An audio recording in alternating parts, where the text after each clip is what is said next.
Alors bonsoir à tous et à toutes et bienvenue pour un tout nouveau tome, le numéro 42. Ça passe vite, la colo de tous les dangers, je vous remontre la cover, elle est bien dégueulasse. J'espère que vous allez bien, je suis ravi d'être avec vous ici ce soir, je ne sais pas quand. Quand est-ce que je sortirai cette vidéo? Maintenant que je suis libre de la sortir quand je veux, bah voilà. Aujourd'hui on est vendredi soir, peut-être que je ferai le montage demain si j'ai le temps. Ce qui m'étonnerait parce que j'ai des trucs à faire, mais je vais peut-être la sortir pour dimanche voire lundi. J'ai rien à dire, donc on va pas traîner parce que je suppose que vous êtes là pour la lecture. D'ailleurs, dites-le moi dans l'espace des commentaires parce que il fut un temps dans les lectures où entre les vidéos, je vais essayer d'être précis parce que des fois je parle et après je me dis non, j'aurais dû dire autre chose autrement. Voilà, tout simplement quand j'ai commencé, comme je le fais actuellement à chaque fois, en chaque début de vidéo, je vous dis bonjour, je vous demande comment vous allez, patati et patata. Moi à l'époque, je trouvais que ça cassait le rythme de la vidéo parce que quand vous venez d'arriver sur la chaîne par exemple, ou même que vous êtes un ancien et que vous avez envie de réécouter une histoire, vous allez dans les playlists. Parce que pour ceux qui ne le savent pas, toutes les lectures que je fais ont leur propre playlist. Donc si vous voulez réécouter le livre sur les pantins, playlist Pantin 3 vidéos par exemple, ou 4 ou 2, peu importe comment j'ai lu. Mais chaque livre a sa playlist, comme ça vous n'avez pas à chercher ou autre. Par exemple la colo de tous les dangers, il y aura sa playlist. Et je me dis, moi personnellement ça me plairait que si jamais je veux écouter toute l'histoire pour m'endormir, j'ai envie que le gars me dise bonjour, comment je vais et tout ça en début de vidéo, mais entre les lectures, j'ai pas envie qu'ils me redisent à la deuxième et à la troisième vidéo bonjour, j'espère que vous allez bien, on va lire la suite, je vous lis ce que vous venez d'entendre. Vous comprenez ce que je veux dire? Comme ça fait une histoire entière. Il y a le bonjour du début, il y a peu importe le nombre de vidéos, mais au moins dans la continuité, et la fin, quand je vous donne mon ressenti. Et il y avait un abonné, un ou deux, qui me disait que c'était pas très poli, que c'était mieux que si je disais bonjour au moins au début de vidéo, et voilà quoi. Donc voilà, il y a des playlists, si jamais à l'ancienne ou que vous réécoutez, il y a des fois, bon, je dis pas bonjour pendant certaines vidéos, parce que je voulais que l'histoire ait une continuité. Et comme on m'avait fait la remarque comme quoi c'était pas vraiment top, je suis revenu à ce que je fais maintenant, c'est-à-dire là je vous demande comment ça va, je papote et tout, et puis dans la seconde vidéo il y aura la même chose, et dans la dernière. Mais moi je trouve que ça casse le rythme. Si jamais j'écoutais une playlist, ça me saoulerait un petit peu à chaque fois d'entendre, mais je me comprends. Et d'un autre côté, c'est vrai que si jamais vous attendez une vidéo pendant une semaine, si pas plus ou moins, vous avez oublié ce que vous avez entendu la première fois. Vous voyez, c'est un petit peu paradoxal. Donc dites-le moi dans l'espace de commentaires ce que vous préférez. Est-ce que je continue comme ça? Ou alors est-ce que vous êtes plus playlist entière, sans interruption? On se comprend. Enfin voilà. J'avais rien à dire au final, j'ai duré plus longtemps, ça fait déjà 4 minutes que je parle, j'espère pas dans le vide. Donc voilà, comme d'habitude, installez-vous confortablement, je vous souhaite une bonne écoute pour la colo de tous les dangers en espérant que ça soit cool. Regardez, une vache, s'écria ma mère. Mon frère Christopher et moi poussâmes un vague grognement. Nous roulions en pleine campagne depuis 4 longues heures, et notre mère s'extasiait devant le moindre animal que nous croisions. « Hé, Chloé, reprit-elle, des moutons, de ton côté. » Je jetai un regard lassé sur le troupeau de moutons grisâtres, qui passaient tranquillement à flanc de colline. « Oh, comme ils sont jolis, maman, soupirai-je pour lui faire plaisir. »« Là, une autre vache !» s'exclama Christopher en tendant le bras juste sous mon nez. Il s'y mettait à son tour. Je le repoussai violemment. « Est-ce qu'on peut mourir d'ennui ?» demandai-je, exaspéré. Christopher se mit à pousser un râle d'agonie, comme si on venait de le toucher en plein cœur. « Je t'avais prévenu, marmonna mon père, à l'intention de ma mère. 12 ans, c'est trop jeune pour un si long trajet en voiture. Qu'est-ce qu'on doit dire alors, quand on en a 11 rétorqua Christopher. J'ai 12 ans, et Christopher est mon cadet juste d'1 an. Je ne comprends pas comment vous pouvez vous ennuyer, s'étonna ma mère. Oh, regardez, des chevaux. Mon père accéléra pour dépasser un gros camion jaune et nous restâmes silencieux pendant quelques secondes. Dans le lointain, des pics montagneux émergeaient des brumes de chaleur. Le paysage est magnifique, reprit ma mère. À la longue, on a l'impression de regarder des vieux calendriers, me lamentai-je. Regardez, s'exclama soudain Christopher. Il n'y a plus de vaches. Il roula sur la banquette en se tordant de rire. Mon frère est toujours le premier à s'amuser de ses propres blagues. Ma mère se retourna pour lui décocher un regard noir. « Tu te moques de moi ?» gronda-t-elle. « Oui, répondit-il, hilar. »« Maman, qui oserait se moquer de toi ?» répondis-je avec une pointe d'ironie. « Nous quittons l'Idaho, » annonça mon père. « Bientôt nous atteindrons les montagnes du Wyoming. »« On verra peut-être des vaches alpinistes ?» répliquai-je sournoisement. Christopher ricana. « Allez-y, ruinez nos premières vacances depuis 3 ans, » soupira ma mère. Mon père roula sur un nid de poule et la caravane que nous traînions rebondit mollement. La caravane, au moins, c'était amusant. Elle avait des couchettes et une table sur laquelle on pouvait manger ou jouer aux cartes. Il y avait aussi une petite cuisine. Le soir, on s'arrêtait dans des campings et papa branchait l'eau et l'électricité. C'était comme une maison miniature. La voiture commençait à peiner sur la route défoncée. Nous montions vers les sommets. « Maman, comment savoir si je suis malade en voiture ?» demanda soudain Christopher. Ma mère se retourna en fronçant les sourcils. « Tu n'es jamais malade en voiture, Christopher, tu le sais bien. »« Dommage, répondit-il.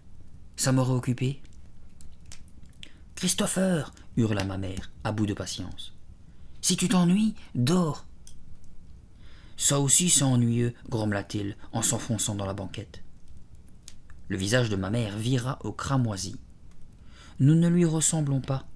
Elle est très blonde avec de grands yeux bleus et une peau claire qui rougit très facilement. Mon frère et moi, nous sommes plutôt le portrait de notre père. Nous avons hérité de ses yeux noisettes et de ses cheveux châtains. « Vous ne connaissez pas votre chance, » intervint mon père. « Vous allez visiter des sites splendides. »« Bob Harrison est parti en colonie de vacances, » grogna Christopher. « Et John Thurman aussi. »« Et moi aussi je voulais y aller, » protestai-je. « Vous irez l'été prochain, » répliqua vivement ma mère. « Là, c'est la chance de votre vie. »« Eh bien, c'est ennuyeux, » répondit Christopher. « Chloé, occupe-toi de ton frère, » ordonna mon père. « Pardon ?» protestai-je. « Et comment ça ?»« Et si vous jouiez donc au nom des villes ?» suggéra ma mère. « Oh non, pas encore !» s'écria Christopher. « Je commence, » fit ma mère. « Atlanta. » Atlanta finissant par A, je devais donc trouver une ville commençant par A. « Albany, » lançai-je. « C'est à toi, Christopher. »« Une ville qui commence par Y ?» maugréa Christopher. « C'est trop dur, j'abandonne. » Mon frère est très mauvais joueur. Il déteste perdre. Ça le met dans des rages folles. Parfois aussi, quand il sent qu'il va perdre, il arrête de jouer, comme aujourd'hui. « J'ai une idée, » intervins-je. « Et si on allait s'installer dans la caravane, Christopher et moi ?»« Ouais, super !» approuva vivement mon frère. « Je ne sais pas, » hésita ma mère en se tournant vers mon père. « Je crois bien que c'est interdit. » Nous roulions à présent à travers une épaisse forêt de pins et l'air embaumait la résine.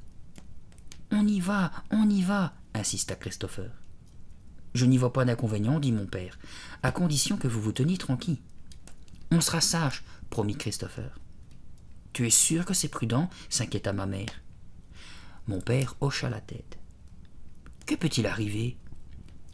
Il rangea la voiture sur le bas-côté et nous nous précipitâmes à l'intérieur de la caravane. Mon père redémarra bientôt. « C'est déjà nettement mieux !» s'exclama Christopher en regardant par la fenêtre arrière. « Qui a de bonnes idées ?» demandai-je, ravi. Le paysage semblait défiler comme sur un écran de cinéma. La route disparaissait peu à peu sous nos yeux tandis que la voiture grimpait vers les sommets. Bientôt, la pente s'accentua. Les ennuis commencèrent. « J'ai gagné !» s'exclama Christopher. Il bondit de la banquette en brandissant un poing rageur. « On la joue en 5 manches ?» demandai-je en masquant mon poignet. « À moins que tu ne veuilles passer pour une mauviette ?» Je savais que cette remarque allait porter. Christopher déteste qu'on le traite de mauviette. Il reprit place devant moi. Nous nous penchâmes tous les deux sous la table et il saisit ma main. Nous jouions au bras de fer depuis 10 minutes. C'était amusant. La table rebondissait au moindre chaos. Je suis aussi forte que mon frère, mais il est plus déterminé. Beaucoup plus déterminé. Je n'ai jamais vu quelqu'un se donner autant de mal pour une simple partie de bras de fer. On aurait cru que sa vie en dépendait.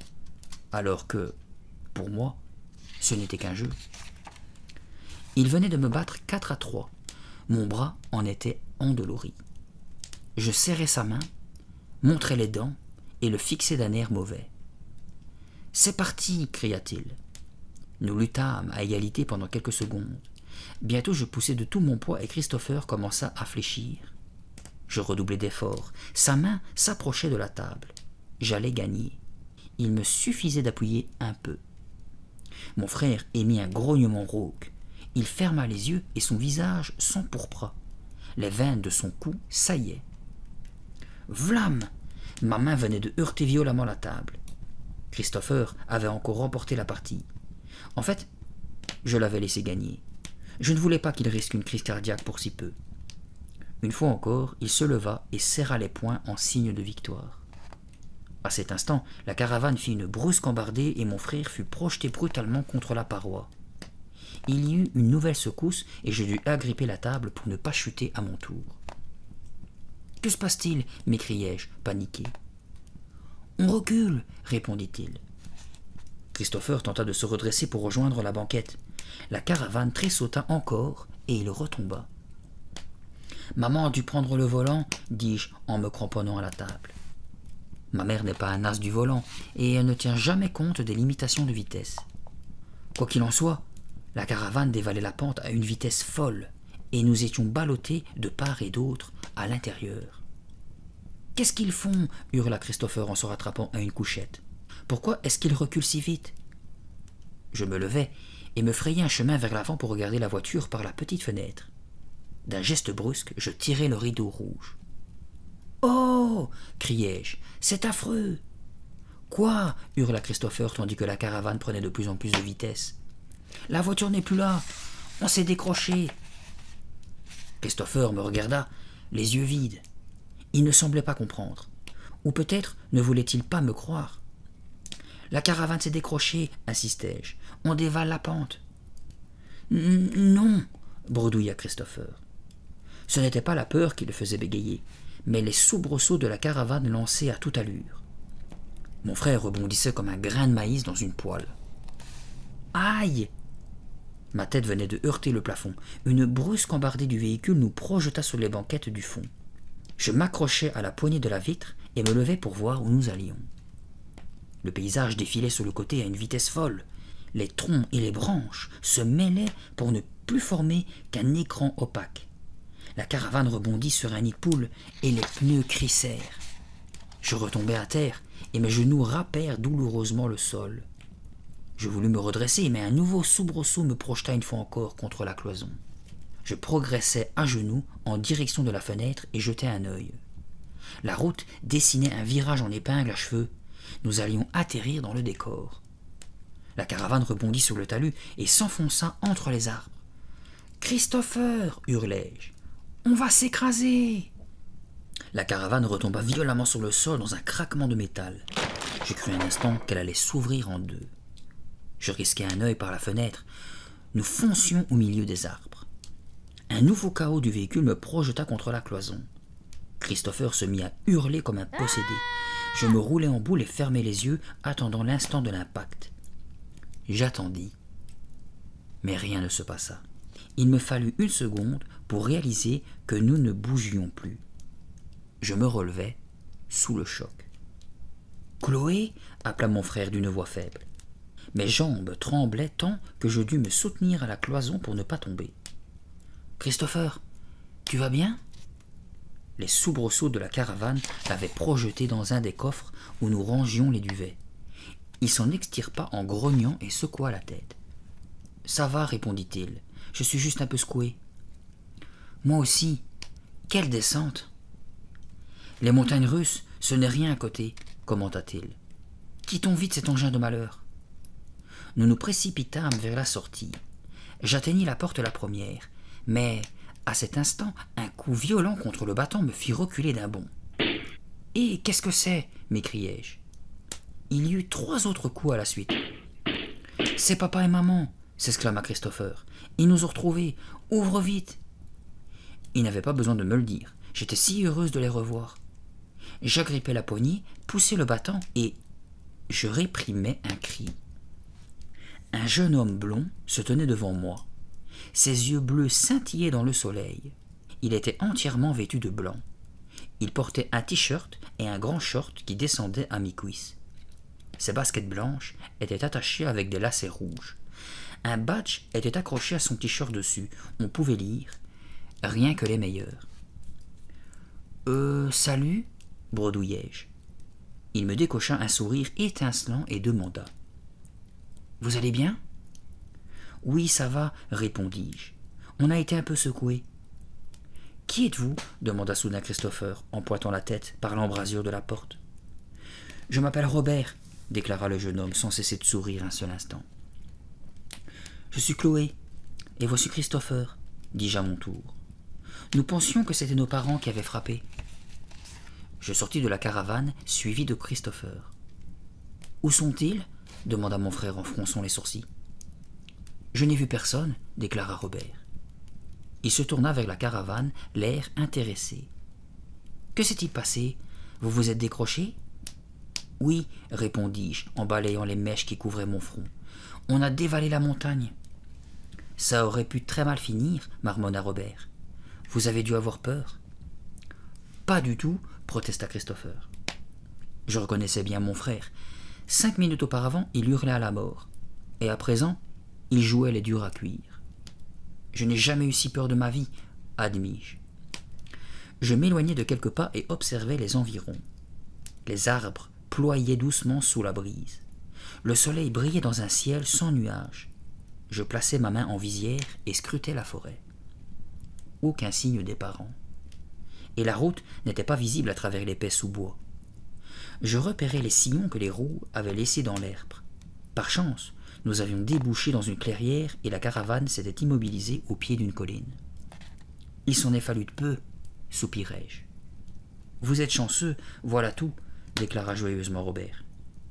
Il me prit par l'épaule et me désigna le paysage. « Regardez où vous avez atterri, » reprit-il. Je suivis la direction de son bras et remarquai une banderole déployée au sommet de la colline. Je plissai les yeux pour déchiffrer ce qui y était inscrit. « Centre sportif du roi Gelée-Molle » lut Christopher à voix haute. « Vous ne pouviez pas mieux tomber, » déclara Robert.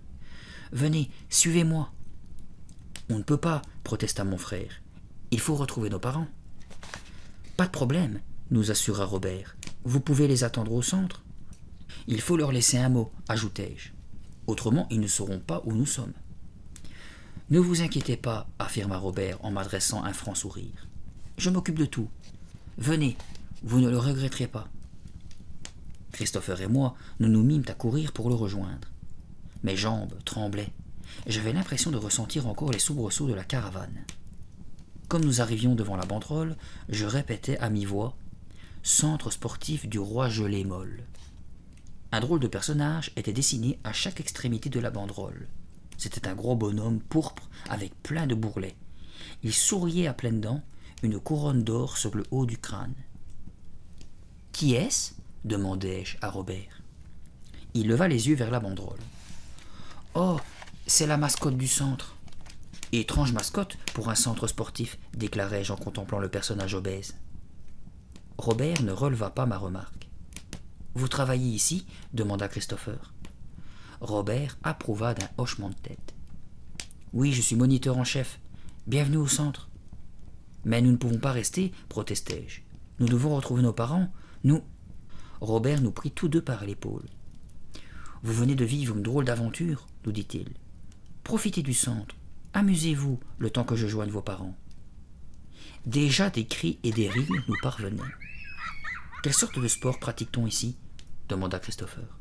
« Tous, » répondit fièrement Robert. « Cela va du ping-pong au football, en passant par la natation et le tennis. On fait du tir à l'arc, du croquet, on organise même des tournois de billes. »« Ça a l'air sympa, » commenta mon frère avec un large sourire. « Rien que les meilleurs, » répliqua Robert en lui assénant une grande claque dans le dos. Le centre semblait s'étendre sur des kilomètres. Plusieurs bâtiments blancs bordaient les côtés d'une vaste clairière. Je repérais 4 cours de tennis, 2 piscines et un terrain de baseball.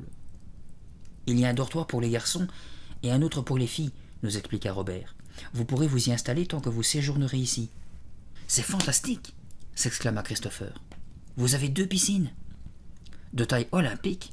ajouta Robert. « On organise aussi des compétitions de plongeon. »« Vous avez déjà plongé ?»« Non, à part dans la caravane, » plaisantai-je. « Chloé est très bonne nageuse, » déclara mon frère. « Je crois bien qu'il y a une course organisée cet après-midi, m'apprit-il. Je vais vérifier sur ma liste. » Le soleil tapait fort sur nos têtes et j'en sentis que ma nuque se couvrait de sueur. L'idée de faire quelques brasses dans la piscine me parut agréable. « Il faut s'inscrire aussi pour les matchs de baseball ?» demanda Christopher. « Les équipes sont déjà formées ?»« Tu peux participer à ce que tu veux » annonça Robert. « La seule règle à suivre au centre du roi Gelée-Molle est de donner le meilleur de soi. » Il nous présenta fièrement son badge. « Rien que les meilleurs » conclut-il. La brise tiède rabattit mes cheveux sur mes yeux. Je les écartai d'un geste. J'aurais dû les couper avant l'été. Un match de football se déroulait sur le terrain le plus proche. Des cris, ponctués de coups de sifflet, retentissaient. Au fond de l'aire de jeu, je repérais des cibles en paille pour le tir à l'arc. Robert nous abandonna un instant et courut vers le terrain. Christopher s'approcha de moi, un large sourire aux lèvres. « On voulait aller dans une colonie de vacances ?» dit-il, réjoui. « Eh bien, c'est fait !» Avant même que je puisse objecter quoi que ce soit, mon frère s'élança à la suite de Robert. J'allais les rejoindre quand une tête apparut derrière un des arbres bordant la clairière. C'était une petite fille d'environ 7 ou 8 ans. Elle avait de grandes boucles rousses et les joues parsemées de taches de rousseur. Elle portait un t-shirt bleu pâle et un short noir. « Hé !» chuchota-t-elle. « Hé !» Surprise, je regardai de son côté. « Il ne fallait pas entrer ici !» lança-t-elle. « Il ne fallait pas !» Robert se tourna vers moi. « Qu'y a-t-il, Chloé ?» Je regardai à nouveau en direction des arbres. La petite fille rousse avait disparu. Je sondai le sous-bois pendant un instant sans plus trouver de traces d'elle. « Que faisait-elle là ?» me demandai-je. « Peut-être s'amuse-t-elle à faire peur aux gens ?»« Oh, aucun problème, lançai-je. » J'oubliai rapidement la petite fille rousse en contournant le terrain de football. Nous passâmes devant les cours de tennis et le claquement des balles sur la terre battue nous suivit jusqu'au moment où nous atteignîmes l'allée principale qui traversait le centre. Que d'activités, que de sports pratiqués. Nous croisâmes des garçons et des filles de tout âge qui se précipitaient vers les piscines, le terrain de baseball ou les pistes de bowling. « C'est fantastique, c'est complètement fantastique !» répétait sans cesse Christopher, stupéfait. Pour une fois, j'étais d'accord avec lui. Nous rencontrâmes d'autres moniteurs et monitrices. Ils étaient tous vêtus de blanc, athlétiques et souriants. Le centre était parsemé de panneaux triangulaires à l'effigie du roi Gelée-Molle, souriant sous sa couronne d'or. Chaque portrait était accompagné du slogan du centre « Rien que les meilleurs ». Finalement, je trouvais ce personnage obèse plutôt sympathique. En fait, j'aimais tout ce que je voyais, et j'en venais secrètement à espérer que nos parents ne nous retrouveraient pas avant un jour ou deux. Était-ce si terrible ? Quelque part, je me sentais un peu coupable de telles pensées, mais je ne pouvais m'en empêcher, surtout après avoir passé des heures interminables à contempler des vaches depuis la banquette arrière d'une voiture. Nous laissâmes Christopher devant le bâtiment des garçons où un grand gaillard brun nommé Scooter le conduisit à une chambre. Robert me guida ensuite jusqu'au bâtiment des filles, de l'autre côté du centre. Une compétition de gymnastique avait lieu devant. Un peu plus loin, je repérais plusieurs groupes assemblés autour de la piscine où se tenait une épreuve de plongeon. Je discutais avec Robert le long du trajet. Je lui parlais de mon école et de mes sports préférés, la natation et le cyclisme. Nous nous arrêtâmes devant l'entrée du dortoir. « Et toi, d'où viens-tu » lui demandai-je. Robert avala sa salive et fronça les sourcils. « C'est bizarre, » déclara-t-il finalement. « Qu'est-ce qui est bizarre ?»« Je ne m'en souviens pas, » bredouilla-t-il. Il se mit à mordiller nerveusement son ongle. « Ce n'est pas grave, Moi aussi, j'oublie plein de choses, m'empressai-je de dire pour le rassurer. Avant même qu'il ajoute quoi que ce soit, une monitrice vint à notre rencontre. Elle avait les cheveux noirs coupés très courts et portait un rouge à lèvres éclatant. « Salut, je m'appelle Marie, déclara-t-elle. « Tu es prête pour pratiquer un sport ?»« Oui, je crois, répondis-je. »« Voici Chloé, annonça Robert, toujours troublé. Il lui faut un dortoir. »« Aucun problème, répondit la jeune fille. Rien que les meilleurs. Rien que les meilleurs, répéta Robert sans grande conviction. Il fit un large sourire, mais je pus lire dans ses yeux qu'il cherchait toujours à se souvenir d'où il était. Bizarre. Marie me guida dans le bâtiment le long d'un grand couloir. Plusieurs filles en tenue de sport nous croisèrent en riant. Je jetai un coup d'œil par une porte entrebâillée. L'ensemble était moderne et plutôt luxueux. Rien à voir avec l'idée que je me faisais d'une colonie de vacances au confort rustique. Marie ouvrit une porte blanche et s'effaça pour me laisser entrer dans la pièce. Le soleil pénétrait à flots par une vaste fenêtre. Les murs de droite et de gauche étaient occupés par des lits superposés en bois bleu. Une penderie se trouvait à côté de chaque lit. 2 fauteuils de cuir blanc occupaient le centre de la chambre. Les murs étaient peints en blanc et vides de toute décoration, hormis un portrait encadré du roi Gelée-Molle au-dessus d'une penderie. « C'est une très belle chambre, m'exclamai-je. Marie me sourit, ses lèvres écarlates découvrant une rangée de dents parfaites. « Je suis heureuse que ça te plaise, déclara-t-elle. Tu peux prendre ce lit du bas. » Elle me désigna la couche de sa longue main aux ongles peints. « J'aurai des camarades de chambre ?» demandai-je. « Oui, tu les rencontreras bientôt. Elles t'aideront à choisir tes activités. En ce moment, je crois qu'elles sont sur le terrain de foot. » Elle se dirigea vers la sortie et s'arrêta avant de franchir le seuil. « Tu t'entendras bien avec Lisa, je suis sûre, » me dit-elle. « Vous avez le même âge. »« Merci. »« On se voit plus tard, » lança-t-elle, avant de filer dans le couloir. Je demeurai un instant au centre de la pièce, un peu perdu.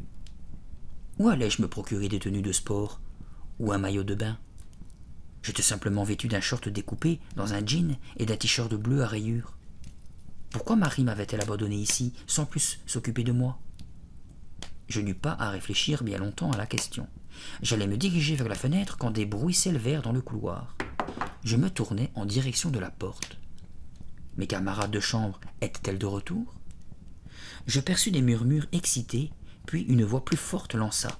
« Allons-y, on l'a coincée dans la chambre. Attrapons-la !» Paniqué, je cherchai un endroit où me cacher. Trop tard. 3 filles venaient de faire irruption dans la pièce, le regard mauvais et le rictus menaçant. Elles avancèrent lentement vers moi. « Hé, attendez !» m'écriai-je en levant les mains pour me protéger. La grande fille aux longs cheveux blonds fut la première à éclater de rire. Les 2 autres l'imitèrent aussitôt. « On t'a bien eu !» triompha-t-elle en balayant d'un geste ses longs cheveux. Je les contemplais, bouche bée. « Tu ne croyais tout de même pas qu'on allait t'attaquer ?» me demanda une autre fille. Elle était menue et avait des cheveux noirs très courts avec une frange. Elle portait un pantalon de jogging gris et un vieux t-shirt noir délavé. « Eh bien, » commençai-je. Je me sentis rougir. J'étais tombé dans leur piège et je me trouvais complètement stupide. « Je n'y suis pour rien, » m'annonça la 3e fille du groupe. Ses cheveux blonds frisés dépassaient de sa casquette de baseball. « C'était l'idée de Lisa, » reprit-elle en me désignant la fille aux longs cheveux blonds. « Ne le prends pas mal, » me dit celle-ci avec un sourire. « Tu es la 3e cette semaine. » Les autres ricanèrent à cette évocation. « Elles ont cru aussi que vous vouliez les attaquer ?» demandai-je. Lisa hocha la tête avec un air satisfait. « C'est une blague nulle, » admit-elle, « mais c'est assez drôle. » Cette fois, je me joignis à le rire. « J'ai un petit frère, dis-je, alors j'ai l'habitude des blagues nulles. » Lisa fouilla dans son armoire pour prendre de quoi retenir ses cheveux. Puis elle me présenta les autres filles. Voici Axel et Emma. Axel était celle avec la frange de cheveux bruns. Elle s'affala lourdement sur un des lits. « Je suis épuisée, soupira-t-elle. « Quelle partie! Regardez-moi, je dégouline de sueur. »« Tu n'as jamais entendu parler des déodorants ?» répliqua Emma avec un air malicieux. En réponse, Axel lui tira la langue. « Changez-vous vite, ordonna soudain Lisa. Nous n'avons plus que 10 minutes. 10 minutes avant quoi? Demanda Axel en massant ses chevilles. Tu n'as pas oublié le 200 mètres nage libre? Répondit Lisa. Oh, fit Axel, ça m'était totalement sorti de l'esprit. Elle se précipita sur son armoire. Où ai-je mis mon maillot de bain?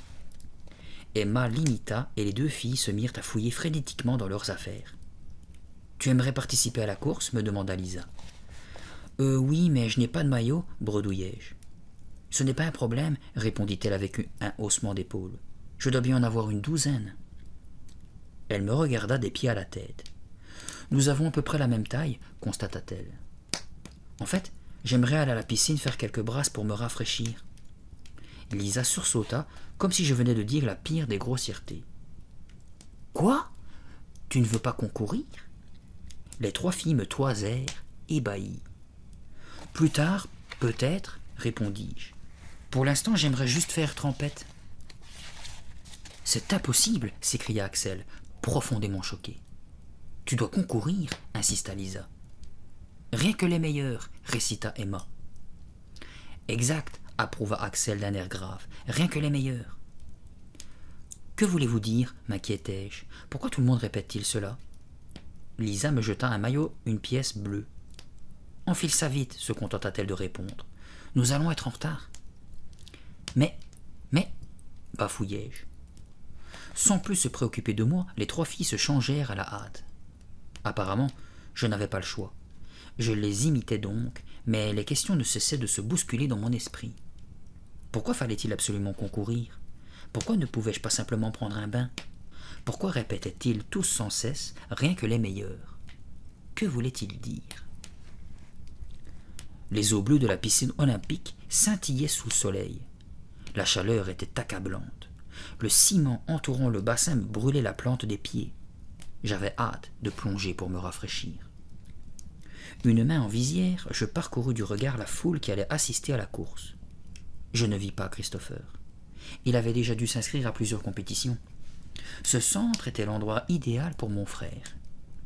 Je reportai mon attention sur les autres filles, alignées au bord de la piscine. Nous étions prêtes à plonger.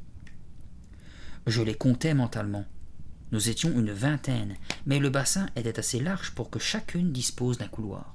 « Mon maillot te va super bien, » me dit Lisa, ses yeux verts pétillants d'impatience. « Tu aurais dû attacher tes cheveux, ça va te ralentir. » « Oh là là, pensai-je, Lisa prend cette compétition très au sérieux. »« Tu es bonne nageuse ?» lui demandai-je. « La meilleure, » répondit-elle avec un sourire. « Et toi ? Je n'ai encore jamais participé à une course. » Les monitrices chargées de surveiller l'épreuve portaient des maillots blancs. Je repérai Marie, qui était assise sous le plongeoir. Une monitrice aux cheveux roux donna un coup de sifflet. « Prêt ?» lança-t-elle d'une voix forte. « Prêt !» répondit tout le monde à l'unisson. Le silence se fit, et chacun se prépara à plonger. Je regardais la surface scintillante de la piscine. Le soleil brûlait mes épaules. J'avais vraiment hâte de me rafraîchir. Au coup de sifflet, je m'élançai tête la première et piquai comme une flèche. Le contact de l'eau froide sur ma peau brûlante m'arracha un frisson. Je regagnai la surface d'un battement de pied. Les eaux bouillonnaient sous les mouvements des nageuses. Je tournai la tête et repérai Lisa à quelques longueurs derrière moi. Elle nageait à un rythme lent mais soutenu, balançant ses bras en cadence. Je réalisais que j'étais en tête. J'allais gagner. J'atteignis l'autre extrémité du bassin et me roulai en boule pour me propulser dans l'autre sens. Je croisais les autres nageuses. J'avais facilement remporté la première longueur. Plus que 3. 3 longueurs à parcourir. Je réalisai alors ma bévue. Les autres économisaient leur force pour tenir la distance. Si je continue à cette allure, je ne tiendrai jamais plus de 2 longueurs. J'inspirai profondément et m'efforçai de ralentir. Doucement, doucement. J'allongeai les mouvements de mes bras, respirant une fois sur 2. Lorsque j'atteignis le bout du bassin, les autres nageuses m'avaient rattrapé. En repartant en sens inverse pour la 3e longueur, Lisa me dépassa. Elle nageait à un rythme égal, régulier. Axel occupait le couloir à côté de Lisa. Elle semblait flotter à la surface. Je conservais un retrait de quelques brasses derrière Lisa. J'avançais tel un robot programmé pour nager lentement. Lisa s'élança pour la dernière longueur un peu avant moi. Je surpris son regard en la croisant. Elle était concentrée, les traits tendus. Je compris qu'elle désirait vraiment gagner cette course. J'accélérai en attaquant la dernière longueur, malgré la douleur de mes épaules, malgré la crampe dans mon pied gauche. J'arrivais à hauteur d'Emma et la dépassais. Les battements de bras dans l'eau résonnaient comme un grondement tout autour de moi. Mon cœur cognait si fort dans ma poitrine que je crus qu'il allait exploser. Mes bras semblaient peser des tonnes. « Accélère, accélère !» me répétais-je sans cesse. J'étais derrière Lisa, juste derrière elle, si près que je pouvais entendre son souffle. J'arrivais à sa hauteur et croisais son regard. Son visage était un masque dur. Elle ressemblait à Christopher. Elle aussi avait la rage de vaincre. Très souvent, je laissais gagner mon frère, car je savais qu'il supportait mal les défaites. Lisa était comme lui. Il ne restait plus que quelques mètres à parcourir. Je la laissais filer devant. J'arriverai en second, pensais-je. Et alors, quelle importance? Les hurlements de la foule retentirent quand Lisa toucha le bord du bassin. Elle avait gagné. Mon corps tout entier tremblait encore sous l'effort que je venais de fournir. Je repris mon souffle et écartai d'un geste les mèches plaquées sur mon visage. J'étais si épuisé que j'eus du mal à me hisser hors de la piscine. Je fus parmi les dernières à quitter le bassin. Les autres participantes formaient le cercle autour de Lisa. Je me frayai un passage pour voir ce qui se passait. La monitrice aux cheveux roux avança à son tour. Elle remit quelque chose à Lisa sous les vivas de la foule. C'était un objet doré et scintillant. Je m'approchai pour la féliciter. « Bravo !» m'exclamai-je. « Il s'en est fallu de peu pour que je te dépasse, mais tu nages vraiment vite. »« Je fais partie du club de natation de mon collège, » m'annonça-t-elle fièrement. Elle me présenta l'objet que la monitrice venait de lui donner. C'était une médaille frappée à l'effigie du roi Gelée-Molle. Je ne pus lire la devise gravée sur la tranche, mais je me doutais de quoi il s'agissait. « C'est mon 5e emblème royal, » déclara Lisa, ravie. « Qu'est-ce qu'il a de si excitant ?» me demandai-je. « Ce n'est pas une vraie médaille. Ce n'est même pas de l'or. »« C'est quoi un emblème royal ?»« Si j'en remporte un autre, je pourrais participer à la marche, » m'expliqua Lisa. J'allais lui demander quelle était cette marche des vainqueurs quand Axel et Emma arrivèrent pour la féliciter. Elles se mirent à parler tout ensemble avec excitation. Je me rappelais soudain l'existence de mon frère. Où était Christopher? Que faisait-il en ce moment? Je m'éloignai du groupe et partis à sa recherche. J'eus à peine le temps de faire quelques pas qu'une voix m'interpella. Je me tournai vivement. C'était Marie. La monitrice avait un air grave. « Tu dois venir avec moi, Chloé, » me dit-elle en fronçant les sourcils. Mon cœur fit un bond dans ma poitrine. « Que se passe-t-il » m'alarmai-je. « Il y a un problème, » dit Marie. « Il est arrivé quelque chose à mes parents ?» Ce fut la première pensée qui me traversa l'esprit. « Que s'est-il passé? Mes parents, ils vont bien ?»« Nous n'avons pas encore retrouvé tes parents, » me dit doucement Marie. Elle entoura mes épaules d'une serviette et me guida vers un banc. « C'est Christopher ?» poursuivis-je en m'asseyant à côté d'elle. « Quel est le problème ?» Marie conserva son bras autour de mes épaules et me regarda droit dans les yeux. « Le problème, Chloé, c'est que tu n'as pas réellement cherché à remporter cette épreuve. »« Pardon ?» dis-je en avalant, avec peine. « Je t'ai observé, poursuivit-elle. Tu as ralenti dans les derniers mètres. Je ne crois pas que tu aies fait ton possible pour gagner. »« Mais, bredouillai-je, sans trop savoir quoi répondre. Marie continuait de me regarder fixement. « J'ai raison, n'est-ce pas ?» insista-t-elle. « Pas tout à fait. C'était ma première compétition, je n'ai pas l'habitude. Tu es nouvelle ici, je le sais, mais tu connais la devise du centre, n'est-ce pas? Bien sûr, c'est écrit partout, mais qu'est-ce que ça veut dire? Rien que les meilleurs. Disons que c'est une mise en garde, répondit-elle, songeuse. C'est pourquoi j'ai préféré t'en parler dès maintenant. Une mise en garde? M'inquiétai-je. Contre quoi? Marie ne me répondit pas. Elle me fit un sourire forcé et se leva. On se voit plus tard, d'accord? Sur ces mots, elle s'éloigna rapidement. J'enroulai la serviette autour de ma taille et partis en direction des dortoirs pour me changer. En passant devant les cours de tennis, je ne cessais de repenser à l'avertissement de Marie. Pourquoi était-il si important de remporter une course? Tout ça pour gagner une médaille avec ce stupide gros bonhomme dessus? Pourquoi devrais-je m'en préoccuper? Pourquoi ne pas simplement pratiquer un sport, comme ça, pour le plaisir? Marie avait parlé d'une mise en garde, mais elle n'avait pas précisé contre quoi. Je secouai la tête, bien décidé à chasser ces questions de mon esprit. J'avais déjà entendu parler de certains centres sportifs par des camarades de classe. Quelques-uns étaient très durs. Les participants n'avaient qu'une idée en tête. Gagner, gagner, gagner. Nous avions dû tomber dans un de ces camps. Quelle importance, me dis-je. Nous n'allons pas y rester bien longtemps. Papa et maman vont vite nous retrouver et ils nous emmèneront loin d'ici, Christopher et moi. C'est alors que je vis mon frère. Il gisait sur le sol, bras écartés, les yeux clos. Il était inconscient. Je poussai un hurlement paniqué et me précipitai vers lui. « Christopher, Christopher !» m'écriai-je. Il se redressa à cet instant, hilar. « C'est incroyable !» ricana-t-il. « Tu tombes à chaque fois dans le panneau. »« Imbécile !» grognai-je en le frappant de toutes mes forces. Ma réaction ne fit qu'augmenter son hilarité. Mon frère adore me faire passer pour une idiote. Pourquoi suis-je aussi naïve?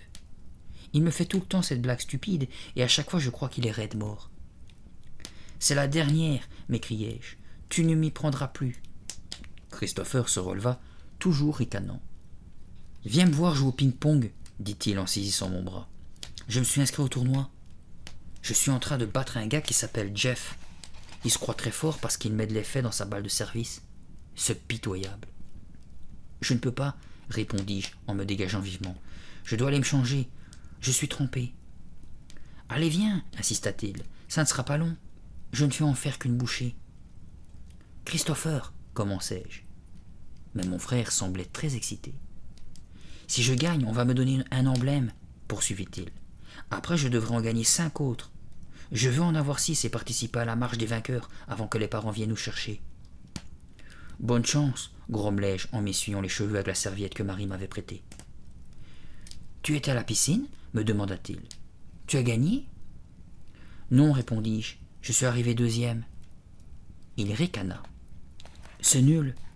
Allez, viens me voir battre ce gnome. »« D'accord, soupirai-je, vaincu par son insistance. » Christopher m'entraîna rapidement vers une rangée de tables de ping-pong installées au dehors. Un auvent de toile blanche protégeait les joueurs du soleil. Il se dirigea vers la table du fond. Jeff l'attendait calmement en faisant rebondir sa balle sur sa raquette. Je croyais que Christopher aurait affaire à un garçon de son âge. Mais le Jeff en question était un adolescent rougeau, aux bras noueux. Il était 2 fois plus grand que mon frère. J'allais prendre place sur un banc. Christopher ne pourra jamais battre ce type, songeai-je. Mon pauvre frère va se faire massacrer.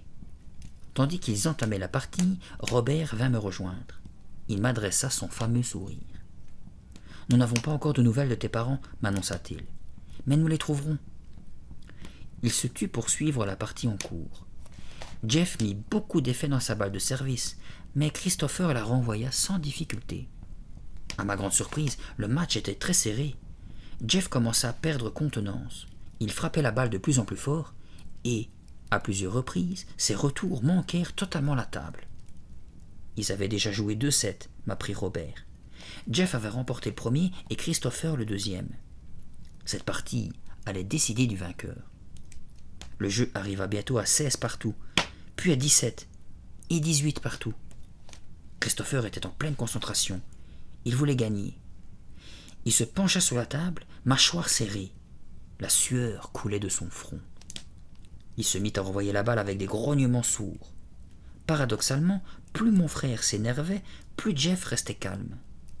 Christopher menait d'1 point, mais il manqua son renvoi et Jeff revient à égalité.